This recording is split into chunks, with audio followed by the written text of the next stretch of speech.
Good afternoon, Liberty University class. I just wanted to take just a few minutes or so to discuss my conclusions from the research that I've been doing on Jonathan Edwards.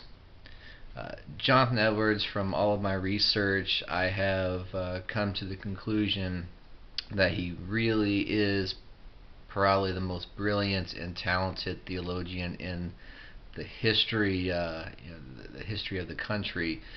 Jonathan Edwards really had this heartfelt touch for the people of the colonies. He wanted to make sure that he saved every colonist that came across him, and through his speeches and through his sermons, yes, they struck fear into the heart of these people, by him preaching that they could die at any moment, and they could be alive 1 minute and they could be deceased the next minute. Jonathan Edwards, through his hard work, he was able to convert over 100 colonists to his church. He was able to convert not only Indians during his missionaries with the Indians, but also he was able to convert a lot of slaves back then. With the help of David Brainerd, they were able to convert quite a few number of Indians and black slaves. And I feel through my research, I feel that he really, I don't think, was treated. He wasn't treated properly. I think all the hard work that Jonathan Edwards did with the church, trying to connect everybody to the Lord and to accept Jesus Christ as a Christ Savior. And yes, a lot of them were not saved, and he did say that unless they were saved, they could not take communion. And I feel that on Jonathan Edwards' part, I think that was a mistake. I think that he should have allowed the people of the colonies who knew the Lord, accepted Jesus Christ, just because they weren't saved per se. I feel that he should have let them still take communion, and a lot more colonists would have joined his church within that 4 years, because it was 4 years that nobody joined the church until at that one point in time where a new candidate came into the picture and wanted to join the church. But Jonathan Edwards had his own certain tests of, I guess you can say, tests of faith. But that candidate rejected that and declined to do that in the church. The church unfortunately sided with the candidate on that, and with the veto, Jonathan Edwards, of course, was fired from the church in Northampton. But that did open up new possibilities and a new adventure for him in Stockbridge.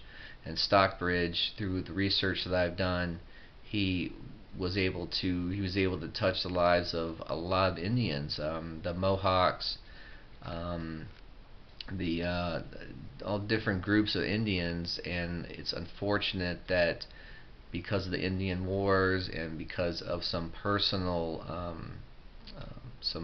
enemies that were in the picture, it's unfortunate that he wasn't able to completely fulfill that missionary work for the Indians. When the war broke out, the French and Indian War, when they broke out, that the French convinced the Indians that the British were seeing the Indians as being no good people, and they were just using them. And so the Indians decided to unfortunately side with the French, and then they went to battle with the French and then with the British, and the Indians killed a lot of civilians and killed soldiers that were wounded. And there was only the one group of the Mohawks who fended on the side of the British. So it didn't turn out very well for the British. But through my research, I think overall it took a lot of guts for Jonathan Edwards to do what he did, and to move from Stockbridge and to take the presidency at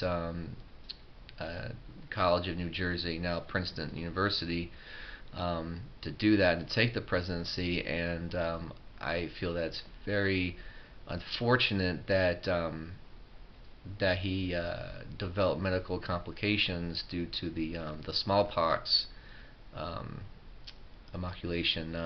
So it's unfortunate that he passed away from doing something that was supposed to help him in the long run. Um, and My research, it's sad that he wasn't with his wife at the time of his passing or with his daughters. So, but in the overall picture, I believe that Jonathan Edwards, like again through my research, was an awesome, um, very talented and brilliant mind. And if it wasn't for Jonathan Edwards, the history of today would be a whole lot different than it would be if Jonathan Edwards was not in the picture. So I, for one, am grateful that Jonathan Edwards um, decided to pursue that pastoral duties and career, and taking over. It took a lot of guts to take over the ministerial duties of the church after his grandfather um, Sauter died. It took a lot of guts to take over those duties, and he really did the best he could. And I, for one, like I said, I'm grateful that Jonathan Edwards was a figure in our history, because it was because of him that today's religious views are the way they are, and that us as Christians, we we can do more to help people to to see the face of God, and accept Jesus Christ. And today, even if you're not saved, you could still take communion. But in order to be really, truly, truly saved, you have to take those steps to do that. But uh, everyone have a blessed afternoon. Thank you for watching this video that I have just done on Jonathan Edwards. Again, like I said, Jonathan Edwards was a major figure for me in history, and he really was a brilliant and talented theologian who really pressed the boundaries of the world of religion. And if it wasn't for him, today's history would be a lot different. Thank you. You guys have a blessed afternoon. Thank you very much, and have a blessed weekend.